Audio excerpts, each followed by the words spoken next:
What is going on, crypto family? This is your boy Random Arts coming with a quick video. And on this video, guys, we're going to be talking about SPX 6900, basically just proving my thesis to be right. So if you are a Roaring Kitty holder and you're a part of another CTO, you should be excited, especially what SPX is doing right now, because people are going to be wondering, how can I find the next SPX 6900? What will it take for me to get into the next SPX 6900? Because people are always looking for the next. You know, we seen that for Bitcoin. What's the next Bitcoin? We seen that for Doge. What's the next Doge? What's the next Sheeb?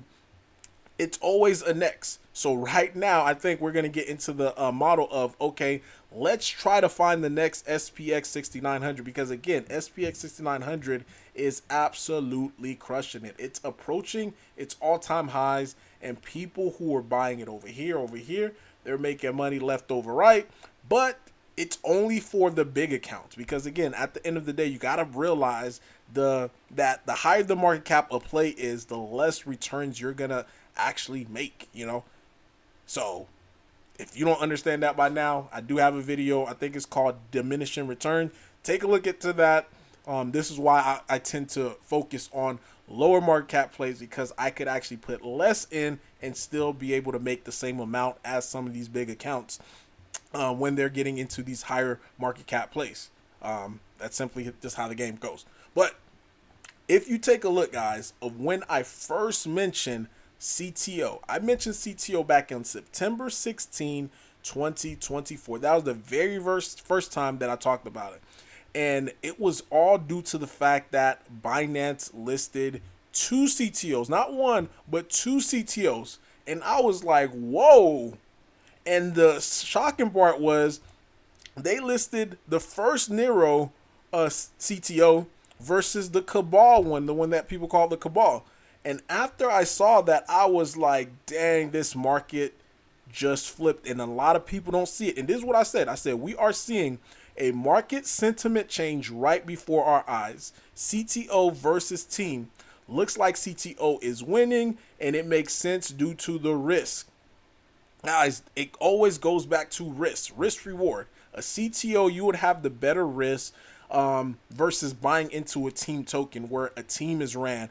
Team receive free tokens, because again, that is the overhead selling pressure that you have. And guess what? The selling pressure is going to come because those tokens that they allocate for themselves, that is for the operation of the token. So long term speaking, those tokens that they have are going to come into the open market. And if that team does not produce more volume to counteract those tokens that it's going to sell, then what you're going to see is a downward spiral of a chart. But a lot of people don't, understand that.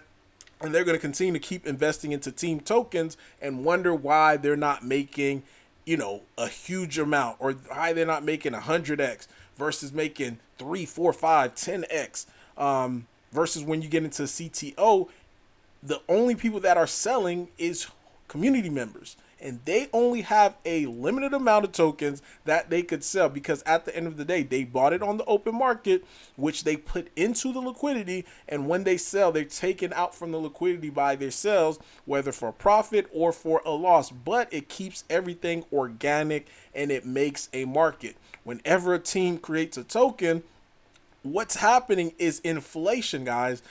People get mad about, the dollar. They're constantly printing the dollar and all this and that. But what do you think is happening once a team creates a token and they receive it? Because there was no exchange of value that took place in order for them to get that token. So essentially, it just inflates the price and it inflates everything. That's a separate video. But the point that I'm making is Binance, they chose a CTO. And once I saw that, it clicked in my head. I was like, oh my God. The market in itself is going after CTOs, and that is why I shifted my content more towards CTOs, due to the fact that, again, I gotta go with what the market is going with, and people tend to see what the market have later down the line. I tend to be a lot earlier than a lot of people, and that's the side that you're trying to be on. You're trying to identify the trend before everybody else identifies the trend, and you get in And that's what I've been doing, just accumulating different CTOs, primarily Roaring Kitty, and I'm still accumulating a lot more Roaring Kitty as we speak right now. And this is the video that I made just to do the breakdown. Again, September 16, 2024. And if you take a look, guys, at the top meme coins right now, the top 5 are CTOs. You have Dogecoin, Shiba Inu, and you also have now SPX 6900, guys. CTO tokens. Like, I didn't know SPX 6900 was a CTO. You know, up until recent, when I saw Murad made a post and he was saying like they're 100% community owned, ran, and operated. Like, what other project was saying the same thing? Roaring Kitty. Because that model for tokens, it helps retail. It's the easiest way for retail to be able to make money in this market. But the retail, they're going to have to put sweat equity into it, into the token, rating, shilling, buying NFTs. Guess what they're doing? NFT sales as well too. But looking at it right now, SPX currently at $1.58. It's approaching its all-time highs. All of this sideways consolidations, you know, ever since it was a CTO. And to just seeing this, and to, you know, essentially they just got themselves a big fish who have a big account that could talk about their CTO. They make that their CTO, the voice of that CTO, a little bit louder, a little bit stronger, and people are seeing it. Versus if you look at Roaring Kitty, you know, I'm not that popular on YouTube. I mean, I have, 25,000 subscribers, but my 25,000 subscribers are a little different. They're more into Shiba Inu content and not necessarily Roaring Kitty. So essentially from there, that 25, I may have 400 to 500, if I'm not mistaken, that are really into Roaring Kitty content. It is what it is. You know, I have a segmented audience, a super segmented audience. But it still does not stop me from working for my bag, rating, shilling, talk about Roaring Kitty on a day-to-day basis, because at the end of the day, that is how it's really going to be visible. Yeah, and this person right here, they talked about the same thing, because a lot of people think it is Murad and his team, but no, it's actually, there is no team. It's a CTO. Guess what? Roaring Kitty does not have a team. Roaring Kitty is a CTO. So all of this, again, it is going back to the same thesis, the same narrative that I've been talking about right here. And this is from my thesis. I said the power of a CTO model. Let's talk about proven history. You know, CTO has that history. It's got Bitcoin, Dogecoin, Shiba Inu. You got others, Turbo, Popcat, Nero CTO, Mog, Moodang, Chill Guy, Peanut. Now you even have SPX 6900, which I didn't even know that was a CTO.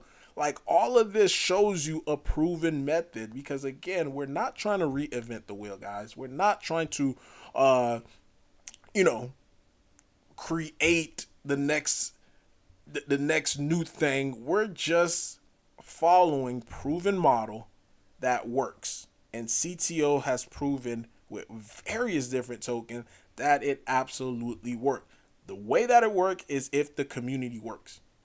So as it currently stands right now, where we're looking at Roaring Kitty, it is sitting at 0.204171, and it's kicking butt, man. Like, we're having that rebound. I also gonna make a video pretty soon about the liquidity squeeze, because right now we could be approaching it pretty soon, based upon how many tokens is currently on the open market, which is roughly around like 33 million. Roaring Kitty's having this bounce. And people hate the dump. Like, this dump right here, people are like, oh my God, you know, people, we have big holders, they're selling. Like, that is a good thing when we have big holders sell, because guess what? It ended up happening, guys. Through that sell, it got us over 1,300, because other people was on the sidelines waiting to, you know, for a dump, to being able to get roar. And we're almost right back to where we were at before this person dumped. It was right around like 0.2047. And the volume on roar, it is picking up, but it is really not that much, guys. $20,000. Most projects, when you think about it, they're doing, you know, over $200,000-300,000. And the bigger ones, they're doing over $1 million. So this just shows you we're just one day away from just having one huge big volume day. And once we have that one huge big volume day, it's gonna dry out, the amount of tokens that's on the liquidity pool. And because of that, we're gonna see big parabolic moves, and it could happen at any time. One post from Keith Gill, then boop, the token pops. So this is why I'm telling you guys: be vigilant, be watchful. Let your family know about Roaring Kitty, whether they get $50 bag, $100 bag, to get in and park, because this thing is going to explode. And when it explodes, a lot of people that sold, that got out, they're gonna be like, "Yo, Random March said, this was like SPX," and I'm telling you guys, we're right here in these early stages, and this move up right here, it could happen at any time. But really, guys, that is all that I have for you today. Again, SPX 6900, it is solidifying my thesis, and just to show you guys how early, I talked about this since September of 2014. Of let's say 2014, 2024. But yeah, guys, hit the like, hit the subscribe button. Random Marks guys signing off. Peace.